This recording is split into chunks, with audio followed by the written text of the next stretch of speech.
Hi friends, புதுசாக பார்க்குறவங்களா இருந்தால் வீடியோவை சப்ஸ்கிரைப் பண்ணிக்கோங்க. லைக்கு ஹைப்பு கொடுத்து விடுங்க.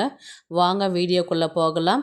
நான் ஏற்கனவே சொல்லியிருந்த மாதிரி சிவராத்திரிக்கு நம்ம 4 கால பூஜையை நம்ம செய்ய முடியாதவங்க ஒரு குறிப்பிட்ட நேரத்தை நம்ம பயன்படுத்தி அந்த நேரத்தில் பூஜை செய்கிறது, இல்லை வீட்டில் எளிமையாக என்னால் 4 கால பூஜையெல்லாம் செய்ய முடியாது, சிம்பிளாக வீட்டில் எப்படி பூஜை செய்கிறது, அதுக்கப்புறம் என்ன செய்யணும் என்ன செய்யக்கூடாது, ருத்ராட்சம் வச்சுருக்கிறவங்க என்ன நம்ம என்ன முறை செஞ்சு மறுபடியும் நம்ம யூஸ் பண்ணுறது, அதை பற்றியெல்லாம் முழுசாக தெரிஞ்சுக்கலாம். வாங்க வீடியோக்குள்ளே போகலாம்.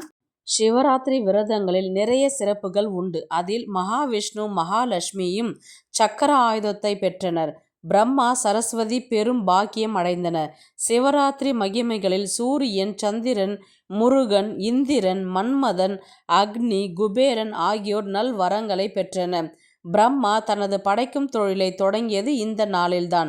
இந்திரன் தேவலோக அதிபதியாக மாறியதும் இந்த நாளில்தான். 4 கால பூஜை செய்ய முடியாதவர்கள் வீட்டில் எளிமையாக எப்படி பூஜை செய்யறதுன்றதை பார்க்கலாம். சிவராத்திரி அன்று அதிகாலை எழுந்து புனித நீராடி விளக்கேற்றி வைத்து பின்னர் பிள்ளையாரை விரதம் தடைப்படாமல் இருக்க வேண்டிக் கொண்டு சிவன் படத்திற்கு மலர்கள் சாற்றி வில்வ இலை, தாமரை மலர்களை கொண்டு அர்ச்சனை அபிஷேகம் செய்யலாம். அன்று குறிப்பாக ஒரு பூவாவது தாமரை பூ சிவன் படத்திற்கு வைத்து வழிபட்டால் மிகவும் சிறப்பு. பூக்கள் எதுவும் கிடைக்கவில்லை என்றாலும் வில்வ இலையை கொண்டு அர்ச்சனை செய்யலாம். இதனால் முன்வினை இந்த பிறப்பின் வினையை முற்றிலும் நீங்கும். நெய்வேத்தியம் பார்த்தீங்கன்னா சர்க்கரை பொங்கல் செய்யலாம், அல்லது மூக்கல்லை சுண்டல் செய்து ஏதாவது ஒன்று நம்ம சுவாமி முன்னாடி வச்சு நம்ம விரதத்தை ஸ்டார்ட் பண்ணலாம். எதுவுமே இல்லைனாலும் 2 வாழைப்பழம், வெற்றிலை பாக்கு, ஒரு டம்ளர் பால் வைத்து நெய்வேத்தியமாக வச்சு நம்ம தேவாரம் திருவாசகம் படிக்கலாம். எதுவும் தெரியவில்லை என்றால் ஓம் நமசிவாய என்ற மந்திரத்தை உச்சரிக்கலாம். கோவிலுக்கு சென்று தீபம் ஏற்றி விரதத்தை நீங்கள் ஸ்டார்ட் பண்ணலாம். கோவிலுக்கு போக முடியாதவங்க வீட்டில் லிங்கம் இருந்தால் அர்ச்சனை செய்யலாம். பால், தயிர், நெய், தேன், விபூதி, இளநீர், பால், இது ஏதாவது ஒன்று வச்சு நம்ம உங்கள்கிட்ட என்ன பொருள் இருக்கோ அதில் ஒற்றை படையில் முடிகிற மாதிரி நீங்கள் அர்ச்சனை செய்து தீபதூப ஆராதனைகள் செய்து வழிபாடு செய்யலாம். விரதம் இருக்க முடியாதவர்கள் ஒரு பொழுதாவது விரதம் இருந்து வழிபாடு செய்யலாம். மகா சிவராத்திரி அன்று இரவு முழுவதும் கண் விழிக்க முடியாதவர்கள் உங்களால் முடிந்தவரை அமைதியாக ஒரு இடத்தில் அமர்ந்து ஓம் நமசிவாய என்ற மந்திரம் சொன்னாலே போதுமானது. சிவனுக்கு பிடித்த 7 பொருட்களில் பார்த்தீங்கன்னா பால், சந்தனம், விபூதி, வில்வ இலை, இளநீர், தயிர், நெய், இதை கொண்டு நீங்கள் அபிஷேகம் செய்து தீபதூப ஆராதனைகள் செய்து உங்களுடைய வேண்டுதல்கள் வைக்கும் பொழுது கண்டிப்பாக அது நிறைவேறும் என்பது நம்பிக்கை. என்னால் நைட்டு முழுவதும் கண் விழிக்க முடியாது, கோவிலுக்கும் போக முடியலை அப்படின்றவங்க ஒரு குறிப்பிட்ட நேரம் அப்படின்னு நான் ஏற்கனவே சொல்லியிருந்தேன் இல்லைங்களா, அந்த குறிப்பிட்ட நேரம் பார்த்திங்கன்னா 3ஆம் கால பூஜை தான். இரவு 12:30 மணிலேருந்து 3:30 மணிக்குள்ளார நீங்கள் அதுக்கு முன்னாடி கூட தூங்கிட்டு கூட 12:30 மணிக்கு அலாரம் வச்சு எழுந்துட்டு கூட அந்த நேரத்தில் குளிச்சுட்டு கூட நீங்கள் பூஜை செய்தாவே போதுமானது. சிவராத்திரி பூஜையை முழுவதுமாக செய்த பலன்கள் உங்களுக்கு கிடைக்கும். அந்த நேரத்தில் சிவபுராணம் படிக்கலாம், வில்வ இலை கொண்டு அர்ச்சனை செய்யலாம்.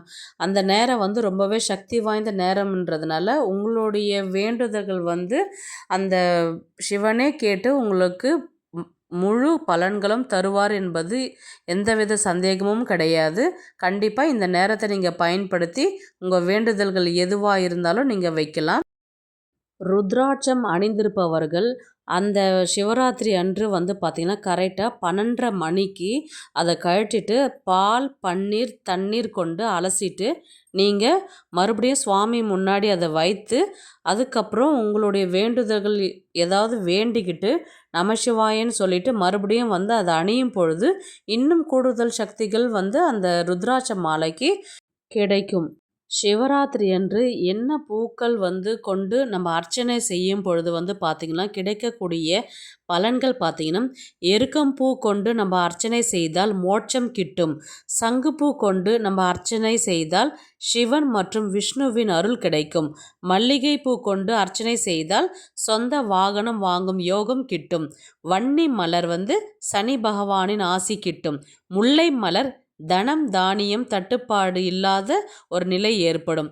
ஊமத்தம் பூ துன்பங்களிலிருந்து விடுபவர்கள், பிரச்சனைகள் மற்றும் மொத்தமும் நீங்கும். ரோஜா பூ பார்த்திங்கன்னா ஆரோக்கியம் மேம்படும்.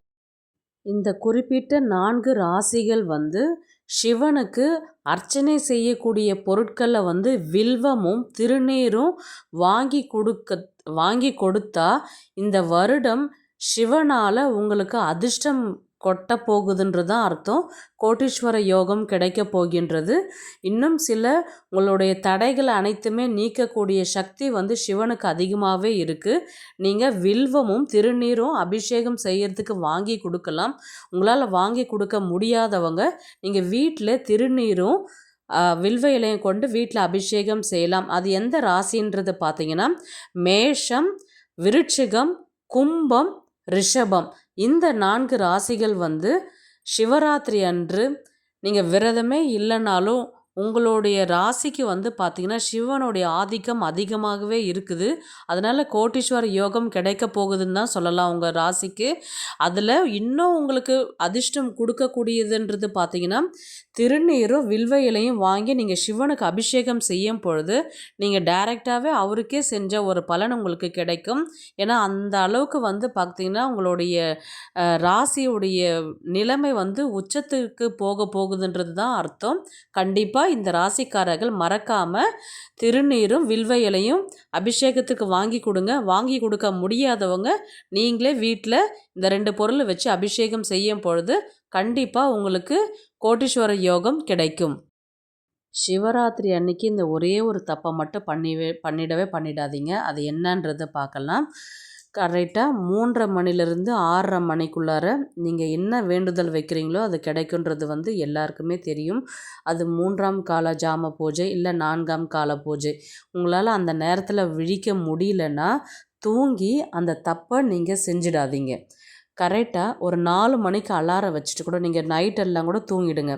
காலையில் ஒரு 4 மணிக்கு அலாரம் வச்சு எழுந்துட்டு குளிச்சுட்டு ஒன்றுமே இல்லை அழுது அந்த சிவனை பார்த்து மனசார என்னால் அவ்வளோ நேரம் என்னால் முழிச்சுட்டு இருக்க முடியல, இப்போது நான் உங்களை மனசார நினச்சி என் கஷ்டத்தை போக்கி நீங்கள் எனக்கு அருள் புரிவீங்கன்னு நினச்சி நான் உங்கள் காலை மன்றாடி கேட்டுக்கிறேன்னு சொல்லிட்டு நீங்கள் அழுது உங்களுடைய கஷ்டத்தை சொல்லும் பொழுது கண்டிப்பாக அவர் உங்களுக்கு செவி சாய்ப்பார். அதுதான் நிஜமான உண்மை. கண்டிப்பாக நம்ம சிவனை நம்பி அவர்கிட்ட நம்ம கஷ்டத்தை சொல்லும் பொழுது அவர் எந்த ஒரு சூழ்நிலையிலும் நம்மளை கைவிடவே மாட்டார். அந்த நம்பிக்கை ஒன்று இருந்தாலே போதும். மனசார மனம் உருகி அவரை வேண்டிக்கிட்டாலே நம்மளுடைய கஷ்டங்கள் அனைத்தும் நீங்கும் என்பதில் எந்த ஒரு ஐயமே கிடையாது. சிவாய நமக என்று சொல்லி அவரை நம்ம சரணடைஞ்சாவே போதுமானது. அவரை நம்மளை வழிநடத்தி கூட்டிகிட்டு போவார். அந்த நம்பிக்கை நீங்கள் வச்சாவே போதும். கண்டிப்பாக உங்களுடைய வேண்டுதல்கள் எல்லாமே நிறைவேறும்.